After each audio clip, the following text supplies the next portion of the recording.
Thank you, Senator Bushby. Senator Dastyari. Thank you, Mr. Acting Deputy President. Look, I only have a few brief remarks to make. I think a lot has already been said on this matter, and I think there's a fair amount of bipartisan support. I want to acknowledge the contribution of Senator Muir, and I'll touch on that in a bit more detail, but also the contribution of Senator Bushby there earlier. There was a bit of banter across the chamber, Mr. Acting Deputy President, about whether people are Ford people or Holden people. I can proudly say I'm a VW Golf person myself, and when we talk about motorsports, Order. Don't take the bait. Order. It's very old. It is very old. And when we talk about the motorsports across Australia, there is an important motorsport as well that we sometimes forget, and that's called the Sydney commute, which can be actually about 2 or 3 hours to travel a short distance in Sydney, but with many obstacles in the way.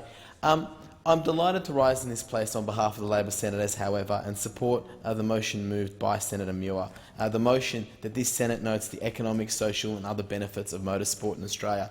And I take this opportunity to note that I'm reliably informed that Senator Muir will be joining the proud Rev heads of my home state at Bathurst in his first visit in 3 or so weeks' time. I will be there this weekend. Indeed, Mr. Acting Deputy President, motorsports holds a special place in the heart of many Australians.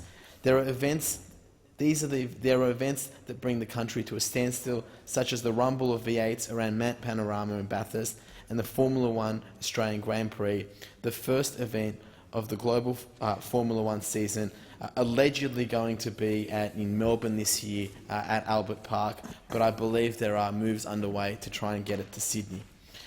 Just this past week up in Coffs Harbour, the annual Australian leg of the FIA World Rally Championships and the Coffs World Rally. All the Gippsland hill climbs that Senator Muir enjoys when he's not working or in this place. Motorsports contribute much to our economy, our culture and our country. The names of our motorsport greats, Alan Jones, Peter Brock, Dick Johnson, just to name a few, are held in the same esteem as the most revered in Australian sport. Data from the governing body, the Confederation of Australian Motorsport CAMS, confirms the benefits of motorsport to our economy. It generates more than $2.7 billion, more than 16,000 jobs. There are more than 150,000 people participating across Australia at more than 6,000 events every year. Motorsports contribute significantly to regional economies, and I know that's something that Senator Muir has spoken about in this place on many occasions. While CAMS doesn't put a dollar figure on the impact in regional Australia, 85% of sanctioned tracks are in regional areas and around 30% of participants are from regional Australia. The data demonstrates the value of motorsport to Australia, but is much more than just an economic consideration. For many Australians, motorsports is a way of life at the front and centre in the national sporting psyche.